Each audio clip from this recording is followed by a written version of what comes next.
Well, hello and welcome back to Bourbon and Bullets. So here we are, less than a week out from the election. And, well, if you believe it, Polyev is surging in the polls, but it's still neck and neck. Now, one of the biggest things that people talk about when you hear the normies being interviewed by media, one of the things they say that they like about Mark Carney is, well, he's a capable manager. He knows the economic markets. He knows the world financial system. And of course, like I say, these people are normies. They're dedicated viewers of the CBC and CTV. So all they get fed is government propaganda. So they believe all this nonsense. However, what I find incredible is that Carney releases his economic platform just the other day, and he's talking about running what does he say? $10 billion deficits for the first 4 years, and then they'll be balancing the budget in the fifth year. I mean, assuming that he'll still be prime minister in the fifth year. Which, I mean, if he becomes prime minister, he probably will, just like Trudeau. And just like Trudeau, this is the exact same playbook. Do people just not remember anything 5 minutes ago when Trudeau was running the first time in 2015? His economic platform: we will run three deficits of 10 billion in the first 3 years to provide all these various services and whatnot and everything that the normies all ate up, saying, "Oh, this is great, lots of free stuff from the government," and then we'll magically balance the budget in the fourth year. I mean, he didn't say magically, but that's what they said. We'll balance the budget in the fourth year. That was blown out in year one. They ran a $40 billion deficit in the very first year.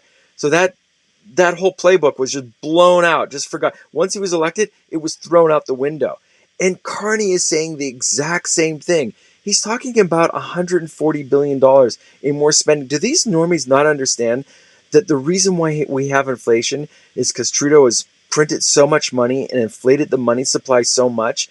That's why we have inflation. And Carney is doing more of it. But still, to a man or to a woman, they'll all say, well, that's what we like about him. He's a capable, he's a banker. He's capable. He understands economics.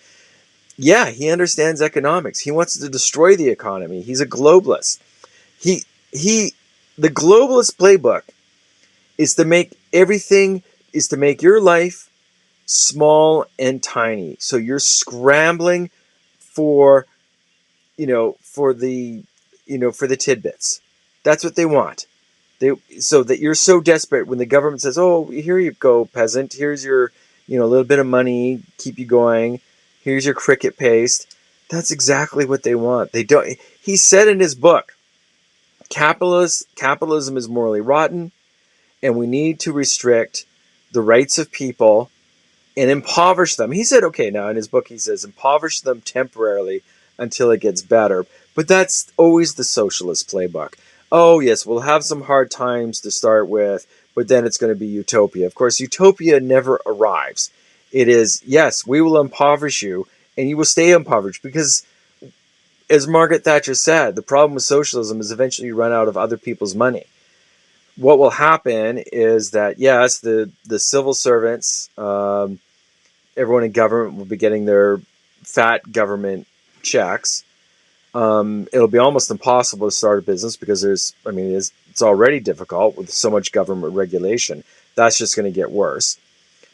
All the people that are productive, all the entrepreneurs, all the earners are going to leave the country. They're going to go to as they already have. They go to the U.S. They go to Costa Rica. I know a guy in Costa Rica, not a wealthy guy, but does all right. He got out. He saw the writing on the wall during the pandemic, and he got out to Costa Rica and has a very nice life down there with his family. And there are other people. They go to the Dominican Republic. Now they're going to El Salvador, of all places. Now that it has become, it's become safe because they've cracked down on crime, and B, because they're open to entrepreneurs. So we've been seeing this for a number of years. It's starting to change course in the U.S. because, of course, Trump is welcoming back entrepreneurs and lowering taxes. But, in the European Union and Canada, they're making it impossible for productive people to be productive. So they're going to the third world, and the third world is creating opportunities. I mean, look at Argentina on under Milei. Totally changed course in that countries now. People are going to Argentina. They're going to these third world countries where is opportunity. Now, of course, Argentina used to be a first world country. It used to be one of the wealthiest countries. Used to be back in the 20s after the United States. It wasn't Canada that was the second wealthiest country in the Western Hemisphere. It was Argentina. The expression used to be as wealthy as Argentines. It was a fantastically wealthy country, of course, through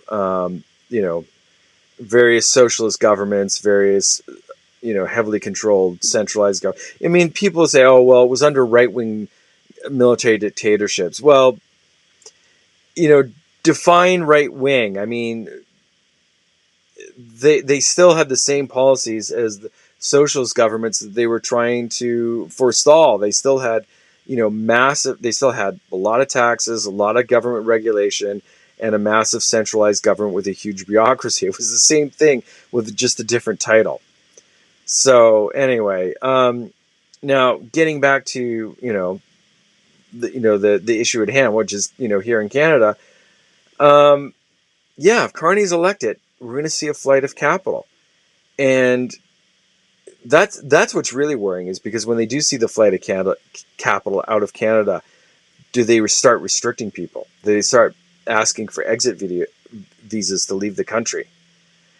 I don't think that's not possible. I mean, anybody who thinks that is reactionary, well, I tell you, all you have to do is look at the 2020 to 2022, the years of the pandemic, and you scare people enough, and they gladly said goodbye to all their civil rights and said, "Yep, go ahead, lock us up. It's for safety, lock us up." So that's all he has to say. All he has to do is say, Orange Man bad, and it's for our own good, it's for our own safety, and the normies are going to go, "Yep, lock us up. Oh, yeah, can't travel, can't do this. Got it for the greater good." That is one of the greatest evils. That phrase is one of the greatest evils, or a lot of great evils have been perpetuated under that phrase. It's all for the greater good. So when Carney et al. Talk about, oh, well, we're going to add, $250 billion to the federal debt, which is already out of control. I probably don't have to remind you, but I will anyway. Trudeau Jr. added more debt than every single other prime minister that preceded him. So going all the way back to Sir John A. to Stephen Harper, the debt that Trudeau added was more than all those prime ministers before him. But of course, it was for the common good, for the greater good. And Carney they're obviously from the same playbook. Carney wrote the playbook that Trudeau was following. So to be for the greater good, $250 billion in more debt on top of the $1.2 trillion now in national debt. That is insane that Canada has that much debt. People don't realize how insanely broke this country is, and now they want to elect people. Now people want to elect a man whose platform is adding insane amounts of more debt. And so if he says $250 billion, then it's $1 trillion, because we've all seen that. We've all seen that they blow up their budgets right away. He's admitting to adding $250 billion in debt, which means that it's going to be over $1 trillion. Canada will be $2.5 trillion in debt in 4 years under Carney, and the dollar will be worthless. So they won't even have to have exit visas, because you won't be able to afford to go anywhere when you have runaway inflation. And then on top of all this, of course, we have the never-ending migration. He's not going to end migration, mass migration, and the crime that goes with it. The other day, I was reading a report about there was 2 attempted rapes in broad daylight in Ontario. I think one was in Guelph. I forget where the other one was. In Canada. That and the perpetrators weren't, they weren't Bob and Doug McKenzie.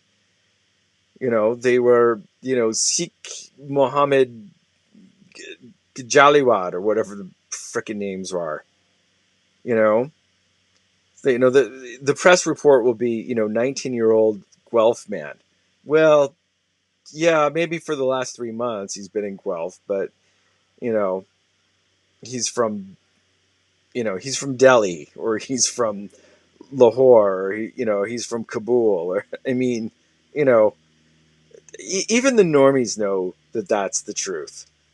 That suddenly we have rampant crime where we never had it before. I've talked to people, left wing liberal voters that live in Toronto, and they talk about it. They talk about the rampant crime, but what's funny is that they'll talk about it and they go, "But I mean, I guess it's good that we're not the U.S. and we don't all have guns." Well, why not? You know what would reduce crime? They wouldn't break into your house if they thought they were going to get shot. But of course, in Canada, you don't have the right to self-defense, let alone owning a handgun. But this is all by design, folks.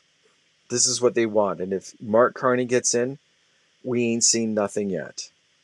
All right. Well, up until the election, going to be posting twice daily, including on election day. Probably get more than two in on election day, as we'll be covering things as they unfold. But until next time, this has been Bourbon and Bullets.